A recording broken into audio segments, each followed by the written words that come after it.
YouTube, what's going on today, man? Listen, today we got some Tommy G investigating the Trump assassination conspiracy.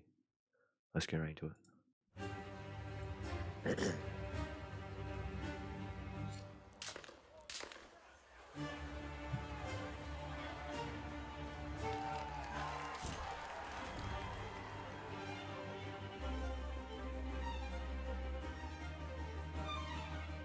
These Democrats, they call us violent? They just shot our president. Then when he turned his face, you They could see just shot from his our ear coming out. president. Cameraman was the intended assassin to kill Donald Trump, plain and simple. You think Thomas Cook was a decoy? I think Thomas Cook is 100% a decoy.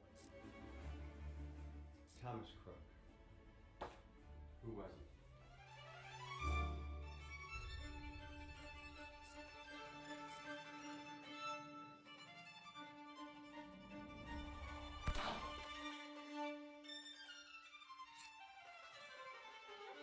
Man.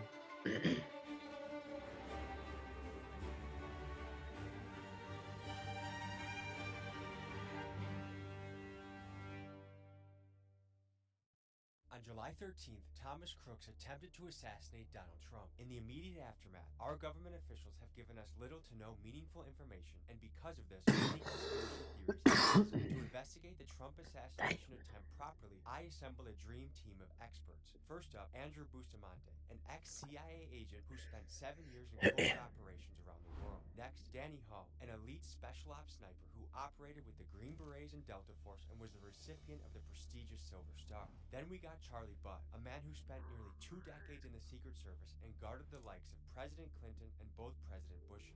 And finally, Senator Ron Johnson, the man who is spearheading the investigation into the Trump assassination attempt. We also talked to former classmates of Thomas Crooks and people who sat 20 feet from Donald Trump at his Butler rally. Throughout this episode, we will investigate Brother Trump, we gotta protect our lords, brother Trump. the truth of what happened that day. But first, a quick disclaimer. Tommy G has just asked me to tell you that he is not suicidal and that he very much enjoys his life because he is mildly nervous that federal agencies might try to assassinate him. And I approve this message.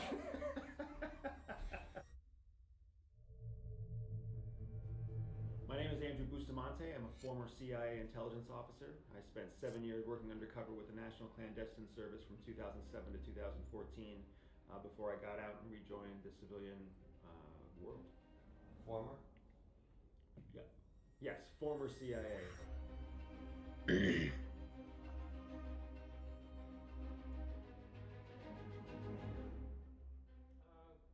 Charlie Butt. I'm a retired Secret Service agent. Previous experience as a special agent for U.S. Customs Service. Spent 28 years as an agent, and I'm here to discuss the events of July the 13th and the attempted assassination of former President Donald Trump.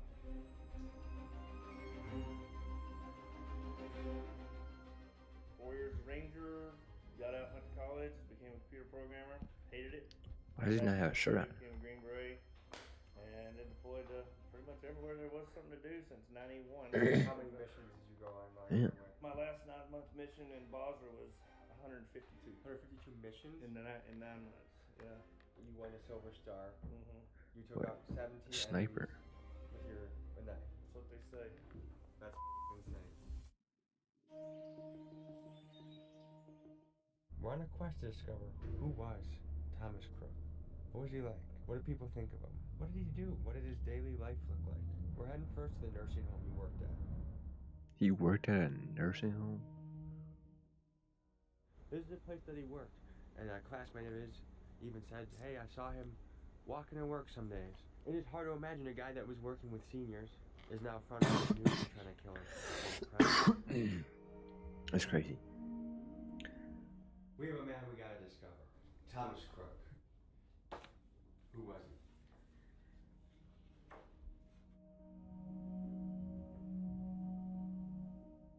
This is a guy who history would have never remembered, and now we're going to be talking about him for a long time. So one thing that's interesting to me is that he comes from a medical background. He worked here in nursing and rehabilitation as a dietary aide. So what that tells me is that somehow he had a heart for helping people. And yet, this guy ended up on a roof with a weapon trying to assassinate a former president.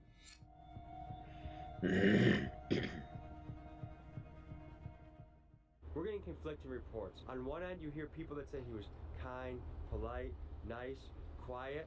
Other reports say he was a loner, strange, and he is that guy that they got the school shooter vibes from. We're gonna talk to a couple of his classmates and see if we can get a better picture of who the man was. I really did get like chills hearing about it. Just a kid's name that I had graduated with, and I don't think really anyone saw it coming. He was a respectful kid. The way that he carried himself, he was very quiet, like to himself, but never had any like threatening kind of nature. Very smart, cared about school. I heard he won a math award. Yeah, he was very good at, academics. It was what he cared about. He pursued, he wanted to go after high school for like a computer engineering kind of degree. Was he one of the smartest kids in the grade, would you say? Yeah, I would say that. Some of the stuff that's going on in the news is, oh, he was bullied. He was bullied almost every day. He would sit alone at lunch. I mean, he was just an outcast, and you know how kids are nowadays. And it's honestly kind of sad. He was bullied so much. He wasn't bullied as much as the media is pushing, the mainstream media.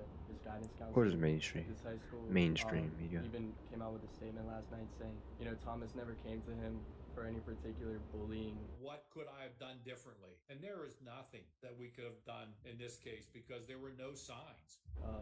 Incident that had been bothering him or had significantly affected him in any way. So.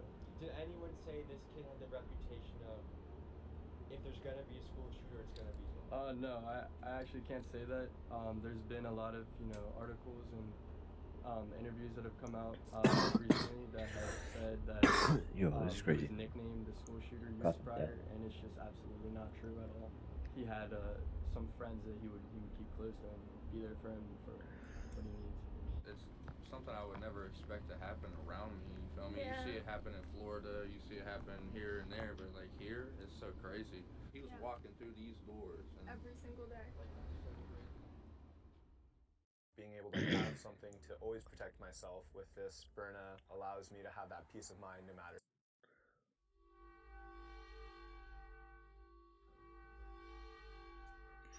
One of the main conspiracies that has emerged is questioning whether Crook worked alone or had outside help, because after all, how could a 20-year-old kid outsmart the Secret Service? The top conspiracies on who Thomas may have collaborated with include the FBI, a shadowy U.S. government agent, and the Iranians. Let's investigate these Iranians. What, does Trump have beef with the Iranians? So you think Thomas Crook's only fired once? Yep. Then they took him out because they had him in the scope for 3 to 4 minutes. They ain't gonna let him shoot 8 bullets. Looking at this guy, what an intelligence agency would do, it would send this guy a friend, an artificial friend, to create a relationship that was based on the intentions of the intelligence agency, not based on the best intentions of the individual. Once they would send in an artificial friend, that friend would start to manipulate some of Thomas's existing behaviors, like his loner behavior, his natural paranoia, his interest in things that were marginally crazy, like bomb making and violence. And they would find a way to validate and encourage his own natural tendencies towards behaviors that were useful to the intelligence organization. The Heritage Foundation did an investigation and they found that a cell phone that could be traced to the FBI or near an FBI building visited Tom Crooks at the senior care facility. And this is where the conspiracy lies, that an inside government was helping him to carry this out. I take it you're Mike? I am Mike. Okay. One of the things I think is most interesting is your work. The Heritage Foundation came out with something that they traced a phone to Thomas Crooks that may have visited his place of work. Tell me more about that. We essentially dropped geofences on known locations that Crooks had visited, to include his home, place of work, other things that have been publicly reported and confirmed. Located about 9 devices that we, popped in multiple places. The phone that pinged into known locations of, his home or work, we then traced to the location in Washington, Yo, I got to cough of It death, pinged bro. there Like, 17 I cough times. every These other night, tools bro. are available for I got to cough investigative every other night. purposes, and the FBI and Secret Service have not been forthcoming with any new information about the assassination plot. Crazy. So what we're talking about here is known as close associations. Is it a cell phone to cell phone connection? Meaning, did one phone call the other phone? If so, was it a two-way transaction? Was it a one-way transaction? Meaning, was it just an inbound call? Was it an outbound call? Did the calls actually connect? Were there multiple calls? Or is it just what's known as a geolocation association? Meaning the phone was in the same geolocation as another phone. If he worked at a nursing care facility and the FBI officer had, or if it was an FBI officer at all, it could have also been an FBI accountant, it could have been an FBI informant, it could have been an FBI bureaucrat. Were they at the same nursing facility just visiting their mom or their dad or their aunt or their uncle? And they just happened to be geospatially or geolocated at the same location. That's the problem with organizations like the Heritage Foundation. When they actually go to do the investigation, they don't look at all the different possibilities that could help explain why there's an association between the two phones. That they're going to have to start pulling all the data from the towers, and they're going to have to identify all of the phones that were there. They're going to have to look back in time too, pull the data from around whatever cell coverage was at his home, because if you look at where his home is compared to where the site is, they're not close to each other, and they would not be the same cell towers. Another suspicious detail is that he happened to train at a gun range where FBI guys were known to train, and that's where some people speculate that if a connection was made there. In this rural part of Pennsylvania where he's from, there's not a lot of options for where you might be able to train. When you combine the fact that an FBI cell phone was geolocated close to Thomas Crook at his workplace, and then you also consider the fact that an FBI officer or FBI presence was known to train at the same gun range. Was there some sort of existing relationship between him and some FBI associate? Or was FBI covertly surveilling Crooks and seeking and putting themselves in a location where they were following him to his workplace and or following him to the gun range? Or was Crooks himself following known FBI agents? Law enforcement sometimes uses private ranges or public ranges that are open to the public. That doesn't mean I feel like they're making it a lot more complicated than it really is. at that range. Last two were pop up, double tap. That's the guy from, I think, inside. That's your second shooter that they took out from inside, I believe. There may be a second shooter additional to Thomas Crook. Do you have any insights on that? We have eyewitness accounts that there were 8 shells besides Crook's body.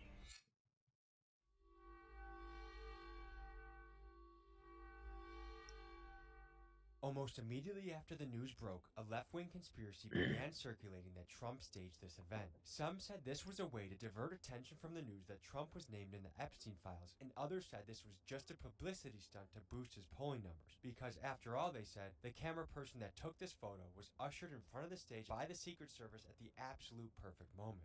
This is what the internet had to say. Why has Donald Trump's ear healed so quickly after being shot? For the first time since the assassination attempt earlier this month, Trump has been seen without the bandage that covered his ear. Everyone on the internet is puzzled by the absence of stitches or visible scars on the former president. Recent photos from a meeting with Israeli Prime Minister Benjamin Netanyahu show Trump's ear looking remarkably unscathed. I cannot believe what I'm hearing right now. To say that Donald Trump's assassination was staged is just wild. If you wanted to stage an assassination, you would shoot 35, 40 degrees off target, well away from anybody accidentally getting hit. The other thing that caused people to think Trump staged this are the questions surrounding his ear. Did he use fake blood? Did he trust a shooter to graze his ear? Did his ear truly get hit by a bullet? And if so, how did it heal so damn fast? What's nonsense and what's fact? Let's ask the experts to give their opinions on this.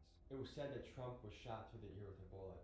This here's a picture of Trump's ear from no less than 6 days ago.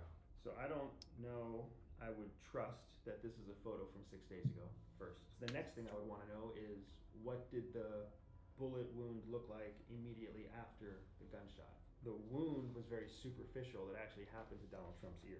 You can actually see that the body of the ear itself is still attached. So the upper part of the lobe is still there. In fact, it looks like it was just this back area here that was nicked, and that's where all the blood came from. So not only would the wound have healed and the bleeding would have stopped, but then on top of that, you can see that he's under heavy makeup because it's a press appearance. So the makeup would have actually covered up the spot where the specific nick or the specific penetration would have happened. No one is going to stage something like this to be nicked by a bullet. You could very easily be killed. So I don't believe that this was staged in any way. I do not see that as being a correct theory. No way that's true. I mean, unless there's somebody else right over there hiding with a badass optics weapon that fired its own simultaneous shot on a Oh, countdown. nah, we and don't all this imply other shit it. which didn't happen. We also have 3 people that were critically injured and one who passed away, rest in peace, and saying that it was, all like an inside job and stuff like that. I think that a lot of them are not much but conspiracy theories. Yeah, I was 3 rows off the stage. We heard gunshots, and I just kind of, I ducked down and started praying I wasn't going to get shot, man. There was 2 people shot right behind me. I mean, I don't think that's real. I mean, we saw, pictures, and I had family members that were right beside Corey. It's reality. Only 2 weeks later, his ear looks like this. Oh, wow. What do you make of that? It seemed like it healed very quickly. Too quickly. Yeah, I can't really speak to that. You can do an awful lot with makeup.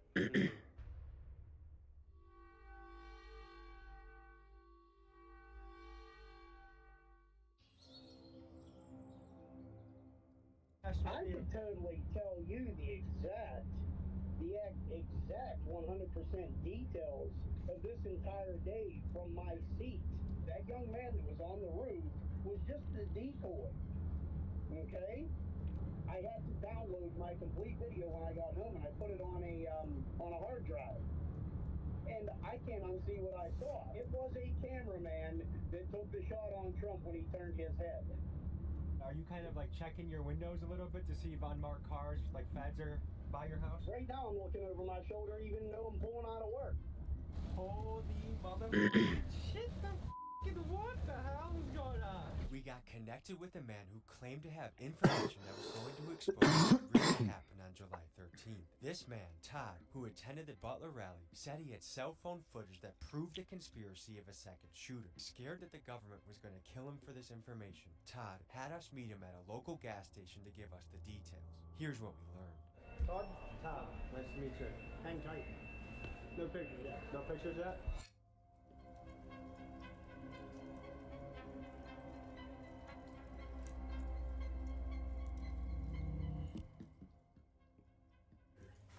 Turned around and just started haymaker in that crowd. So many people were hit that you guys don't even know. And while his back was turned, this is when the state policeman and that man in black, they grabbed him and boom, boom, boom, boom. Cameraman. After they killed him, you can see his feet dragging like this. Was this death reported? This ain't telling you anybody that. They're telling you about this weirdo on the roof whose elevator hasn't left the first floor yet. You take a look at this kid? Oh, we interviewed his parents. Did you? Where was that interview at? Oh, he had explosives in a van? Where the footage of that? You're gonna call me off burner phones? What are and you saying? You release that video, you're a dead mother. Alright. Am I? Buddy, I'm not hard to find, and I'm well known in this town. I'm a good man. I'm not a nice guy, I'm a good man. There's a difference. I will splatter you like pizza. Nothing Oh. Your asshole's so puckered up, it's like, motherfucker, this is up. I can't believe this. I'm in the house pacing the kitchen all day Sunday after my wife and children left, leaning up against the wall, looking out the glass door so I can see the front door. Waiting. Lock that door. You mind if we start recording? The day of the Donald Trump rally, I videoed what was going on. I was up close and personal off to Donald Trump's left hip. What initially caught my attention was a couple young men in the crowd that were doing some harassment towards one of the speakers on the stage. So when he walked out through the throughway of where the Secret Service would be coming through, I'm sure he was given a little bit of a lecture, but during that time, he was also giving some hand signals,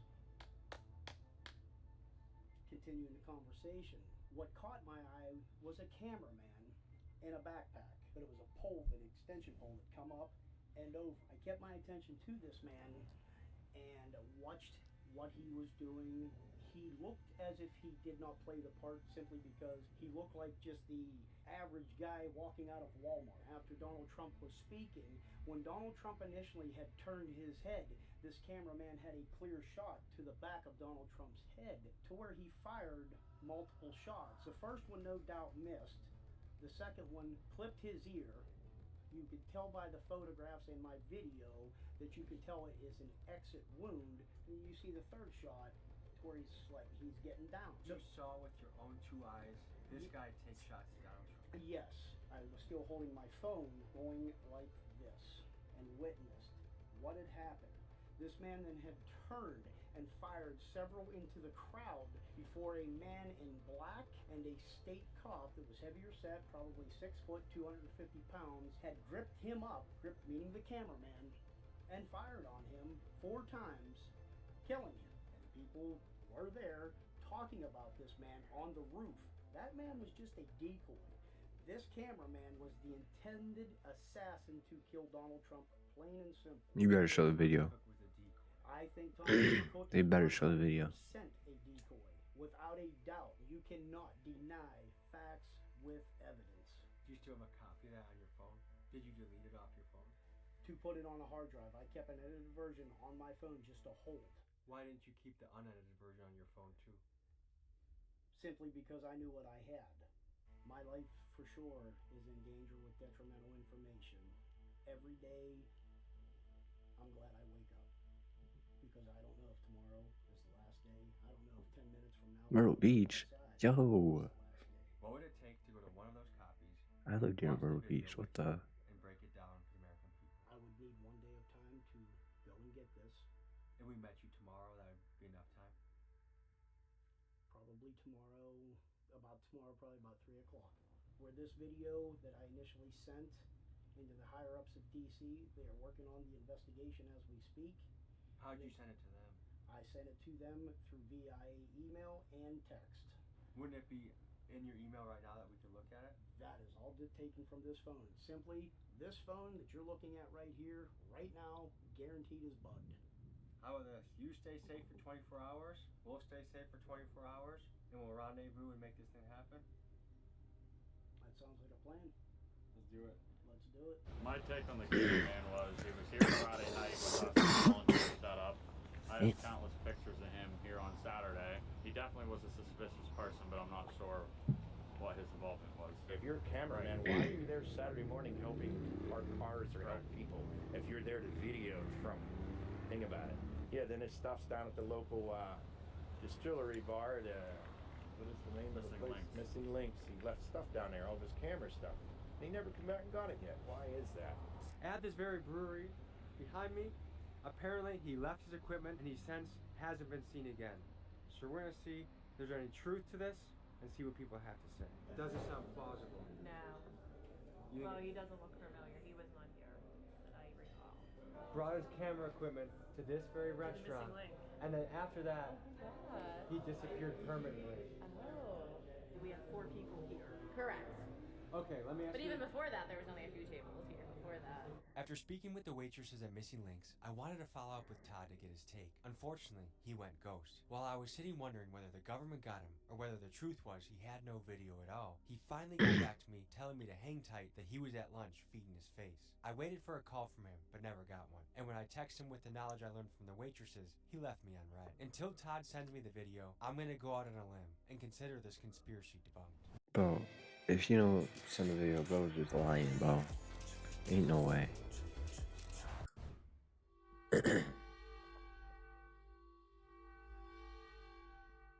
While many assume that incompetence is behind the Secret Service's failure on July 13th, one conspiracy floating around is that they intentionally allowed Thomas to take the shot. The questions that have been raised are, how could a kid like Thomas possibly get anywhere near the former president after being found at the rally with a rangefinder? Why was the Secret Service sniper not given clearance to take out Crooks if he was spotted with a rifle on the roof? And is it possible that President Biden assigned a B-team security detail to Trump in order to let Crook take the shot? And if all of this was simply a bad day for the Secret Service where mistakes were made, are DEI hiring tactics to blame? Let's explore these questions. One of the main conspiracies we're investigating is whether this was intentional by the Secret Service, that the job was so bad that this was an intentional effort to let Thomas Crook take the shot, or was this just massive incompetence? It was not an intentional doing of the Secret Service. He's not gonna... There is no one that I have ever come in contact with in the U.S. Secret Service that is not willing to do their job, which means to take a bullet for an individual that we are protecting. The argument that He's not gonna say the truth if he was in the Secret Service. is a valid argument. A 20-year-old kid like this cannot outsmart Secret Service. However, if you've ever watched a professional football game and you've seen a professional NFL quarterback fumble a ball, that's more akin to what actually happened that day in Butler, Pennsylvania. fumbled. They made a mistake. And then they made compounding mistakes on top of that. Whether or not he had an inside assist is a question that is still to be answered. The simplest solution is often the most accurate solution. And the simplest solution here really is that in a rural county during a political rally, a kid was able to get up on a roof with a gun and take a shot at a former president because the Secret Service left a gap in their security perimeter. So we're at the building right now that Crook took the shots from. I see the security coming up too.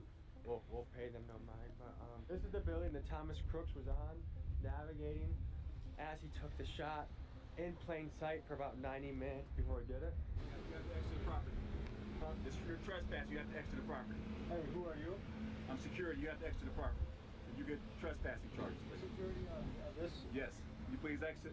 Are you a government agent? Please exit the property, or you get trespassing charges. Okay, we'll get walking. We'll get walking. This way, please. Guys, excuse me. You can exit this way here. Our car is on that side. I know that. You have to exit this way, though. Please. You have to exit this way? It's not going to be difficult. You're trespassing. Now, I can call the cops to get you cited for trespassing. Can you please? We're going to walk this way. Where's the No, sidewalk? you're on property. I'm about to call the cops and you get trespassing charges. Can you please exit? We're going to exit this way. No, I'm this literally way. exiting. Because of the easy vantage point, it begs the question, why was this not scoped out? Why was this something that was just left for a kid that was cited for about 90 minutes to be allowed to be on premise, on site? This isn't a city where they have millions of skyscrapers to hide in.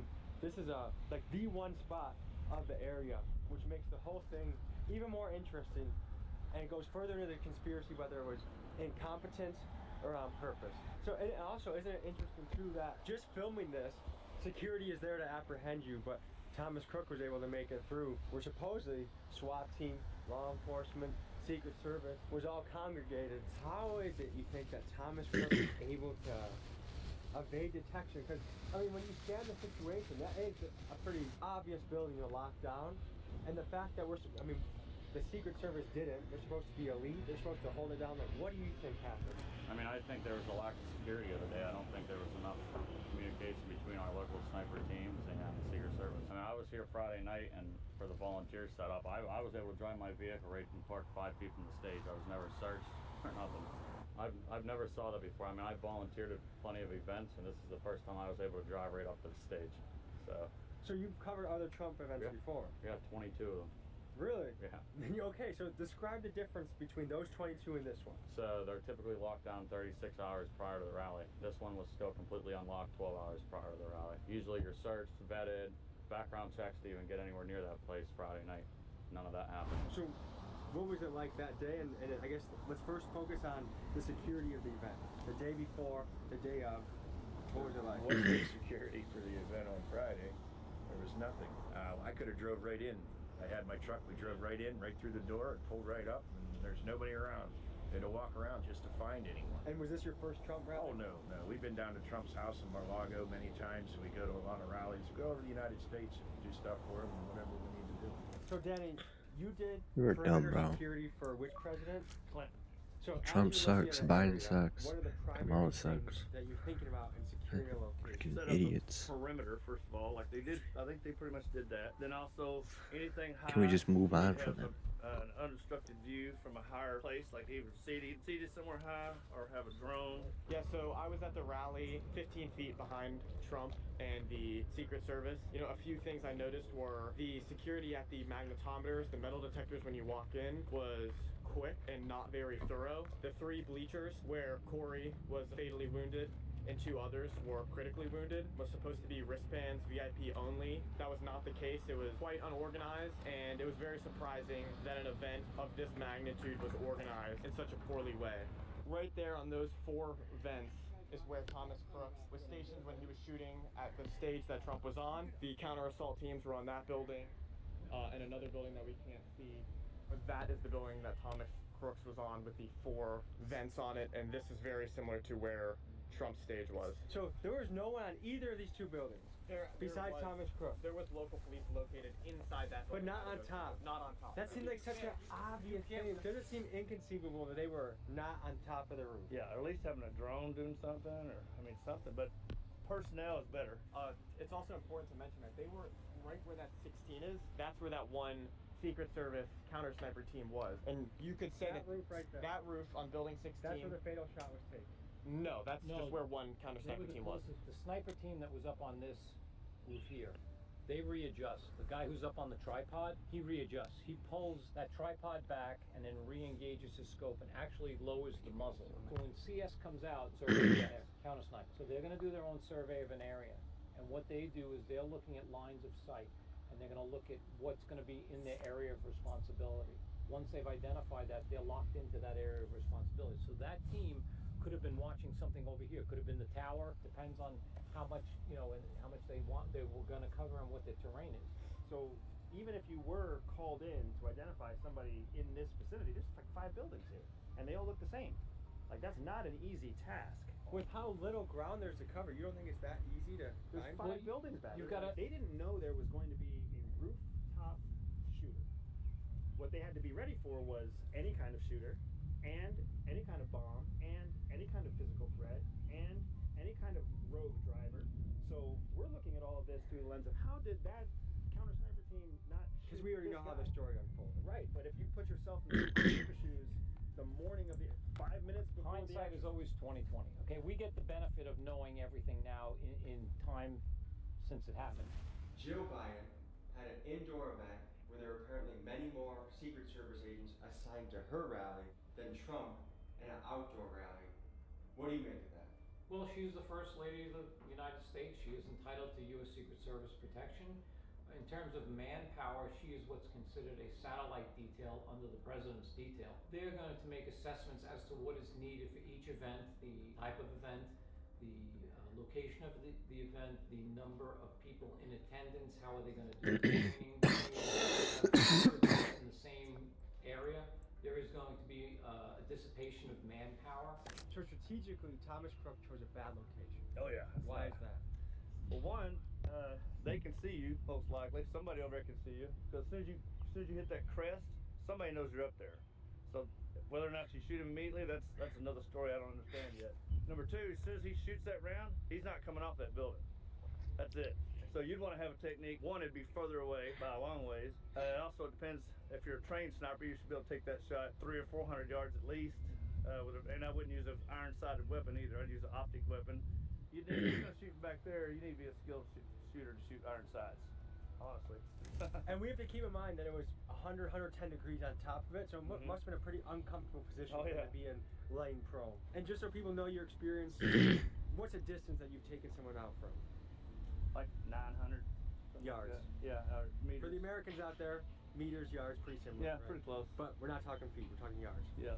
To test and see how difficult it is to take the shot at 148 yards, at 450 feet approximately, the Thomas Crook shot. We're gonna have a total amateur like myself. I have very little rifle training, a little bit of pistol training, but I am not a good shot by any means. And we're gonna have an expert marksman, a 20-year plus sniper for the Special Forces, take the shot, and anyone else that cares to take it. So this is what Thomas Crook was spotted with at the rally. Something similar. Who besides a sniper or a hunter would want to carry this? Golfer. A golfer? Yeah. We can't totally recreate the environment. Knowing what I know about you, I think if you just pretend that there's some communists out there, I think you'll be pretty accurate, right? Probably. There we go. Ooh, smoked them. For the record, I'm not pretending this is a president. I'm pretending this is a communist.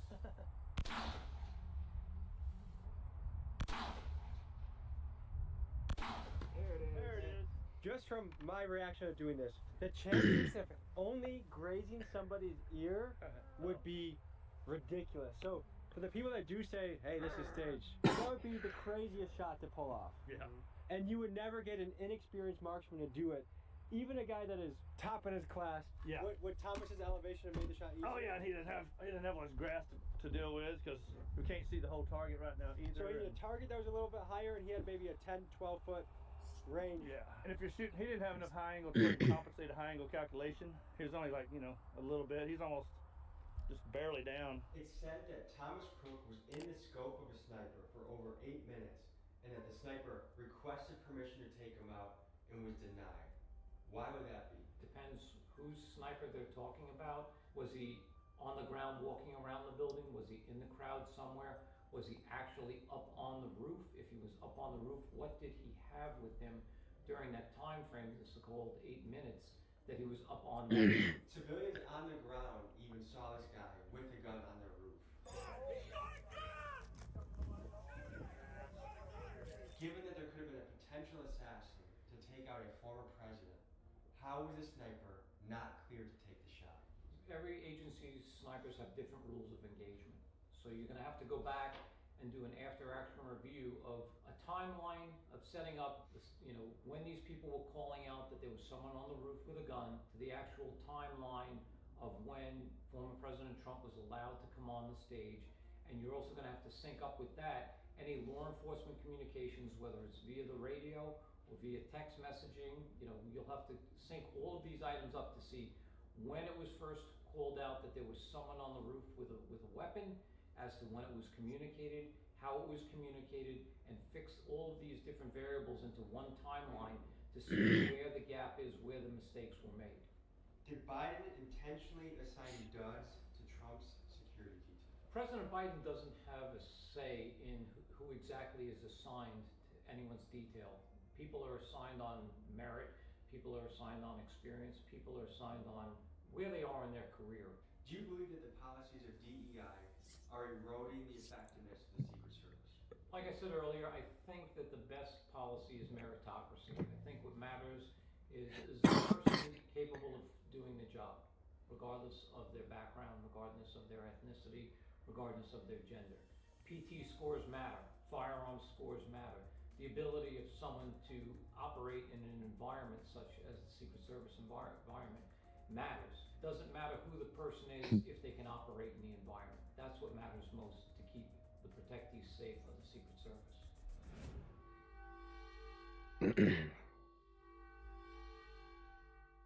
To some, it may sound ludicrous to ask whether an American intelligence agency had a part to play in the Trump shooting. But when you reflect that many Americans consider the CIA to be among the top suspects in the JFK assassination, it perhaps doesn't seem as far-fetched. After all, over the course of the CIA's history, they've plotted to take out world leaders ranging from Gaddafi to Saddam Hussein. Now, while none of these actually came to fruition, it's worth noting that these documented assassination plots give you an idea of how the CIA is willing to think. And folks, the other thing that slants everyday Americans towards being suspicious of their own government is a seemingly consistent lack of transparency. I mean, Exhibit A is Kim Cheatham. So more than once they asked for additional help and you turned them down. What they asked for and how many times did you turn them down? Pretty basic questions. So again, without having all of the details in front of me, sir, again, I don't know the specifics. I'll have to get back to you on that. I am still verifying timelines. And folks, for historical reference, long after JFK files were supposed to be declassified and available for public consumption, the US government has chosen to still keep us in the dark. And it's in this environment lacking transparency that conspiracy theories are able to sprout.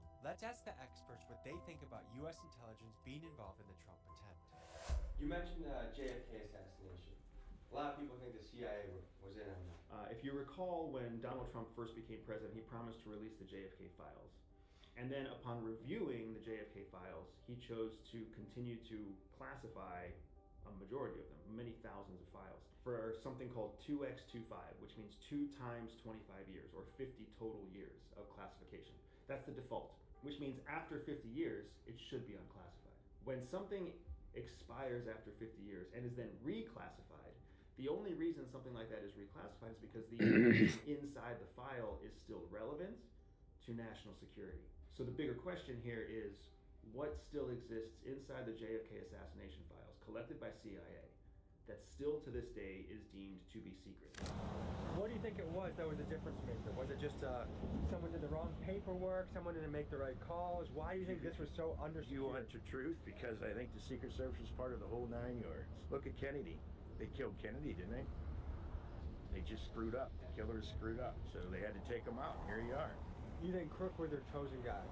I think that Crook was the fall kid. 20-year-old don't know no better to do any of what stuff he did. Do you think we're ever going to learn the truth? No. I personally don't think that will ever come out. All the information has ever come out about Kennedy's assassination. Any theories or conspiracies about the event? Well, just judging from the aftermath, it seems like a 20-year-old had a lot of wherewithal to make this all happen. I find it hard to believe myself. I have many theories. Yeah, it just seemed like if that caught everybody's attention, Trump still took the stage. It seemed like it was meant to happen. Do you think it's possible that our government helped Thomas Crook to do this? Absolutely, I do. Yes, I do. I don't believe that a 20-year-old whose phone pings in D.C. near an FBI building coincidental. I also don't think where he practiced shooting. You don't know other that's true though. FBI agents is coincidental. The Heritage Foundation released findings that Thomas Crook seems to be in contact with someone that is either near or in an FBI building, and that person may have visited him at his job at the senior care facility. What do you know about that? So I asked the FBI briefer about that, and he just basically rolled his eyes. When the federal law enforcement is looking into these things, they're not briefing the public. They're not being transparent. They can pretty well cherry pick what they want to reveal. We took a deep dive into the main conspiracies that are out there on the Thomas Crook case. We had gun experts, special forces. So that one guy was specialists, capping a with the CIA cameraman. agent, Secret Service, Couldn't even show the US footage. Senator, and of course people that were there witnessing the event firsthand. Thank you for joining us on this journey. If you're interested in the CIA spy content and want to learn more, Andrew's channel is linked in the description. Fascinating stuff. Great podcast, guys. Look all this stuff up. Thanks for joining. We'll see you next week. Peace. Guys, I gotta let you know behind the scenes, this video was only possible because of my friend Julian Dory. He connected me to Andrew Bustamante and Danny Hall. He's a podcaster, one of the best podcasters on the internet today. I have an episode with him, Andrew has an episode with him, and so does Danny Hall. Check this guy out. His link is in my description. Julian, thank you very much, my friend. And just when we thought the Todd gone ghost, he hit me back and sent me footage that I found questionable. What I watched was some of the blurriest footage I've ever seen in my life. Like, was this filmed on a flip phone? I'm not saying Todd is wrong, but I am saying, until I see better video, I'm still deeming this theory debunked. Yeah, he was capping. Well, thank you guys for tuning in. Let me know what you want me to react to next. I'll see you guys next time. Later.